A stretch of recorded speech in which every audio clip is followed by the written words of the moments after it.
Magandang gabi. Ngayon ay May 26, 2025. Ngayon ay NCAP Day. Nandito tayo sa Commonwealth ngayon. Kumustahin natin yung daloy ng trapiko. Ngayong araw na pinatupad yung NCAP dito sa Commonwealth. So dito tayo bumabaybay sa exclusive motorcycle lane ng Commonwealth. So tingnan natin kung anong pagbabago, anong kaganapan.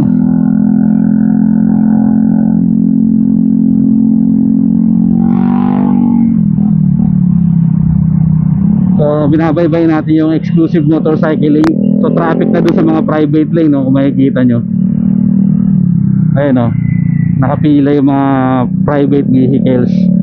So tayo nasa exclusive motorcycle lane. So medyo tuloy-tuloy pa. Tingnan natin kung may mga makikita tayo na sasakyan na nasa loob ng exclusive motorcycle lane ng Commonwealth ngayong May 26, 2025 NCAP Day. So gusto ko sanang buuhin yung video na walang cut kaso mahirap i-upload sobrang haba. Simula sana dulo-dulo sana hanggang doon niya Carmen para makita natin, di ba, walang cut. Makita natin yung tunay, walang halong chemical, lahat puro, di ba?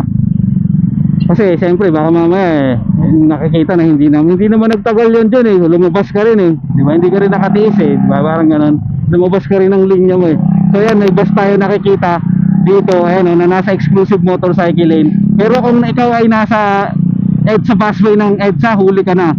Kasi tingnan natin yung kung ma-NCAP siya. Pero epekto ng NCAP sa mga motorista ngayong araw, May 26, 2025. So ayan, karamihan sa motorsiklo nandito sa exclusive motorcycle lane yun.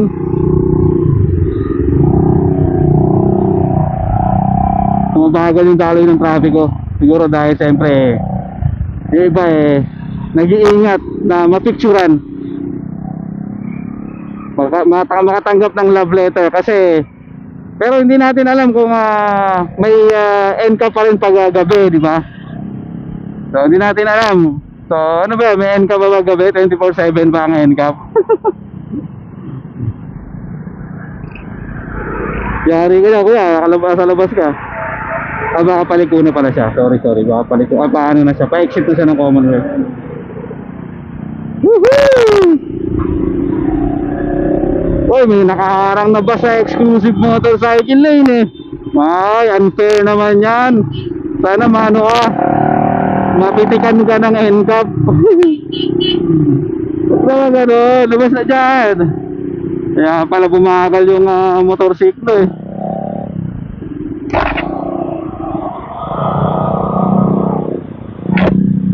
Ay, di makalabas yung bus. Epekto na NCAP sa Commonwealth ngayong May 26, 2025. So siyempre gabi na. So pasado alas 8 na. Talaga ito na yung pinaka rush hour. So wala tayong masyado nakikita mga motorsiklo dun sa gilid. Puro na halos na karamihan nandito sa exclusive motorcycle lane. So yun, medyo lumuwag-luwag na. So dito kasi bus lane bus, mga PUB, PUJ. Dito sa kaliwa naman mga private vehicles. So medyo maganda tingnan. Wala, ayun may So wala tayong masyado nakikita na nasa loob ng exclusive motorcycle lane. Medyo hayahay talaga kung tututusin. Di ba? Sarap. Yan, dapat ganito, di ba? Aware sila sa NCAP kaya wala nagbababad ngayon dito sa exclusive motorcycle lane. So sana ma-upload ko itong buong video na walang cut. Sana para maganda, tuloy-tuloy. Wala talaga tayo nakikita nakabara. So medyo swabe ang daloy ng trapiko natin mga nakamotor pag dito ka dumaan sa exclusive motorcycle lane. Sana ganito rin sa EDSA, nagbagal.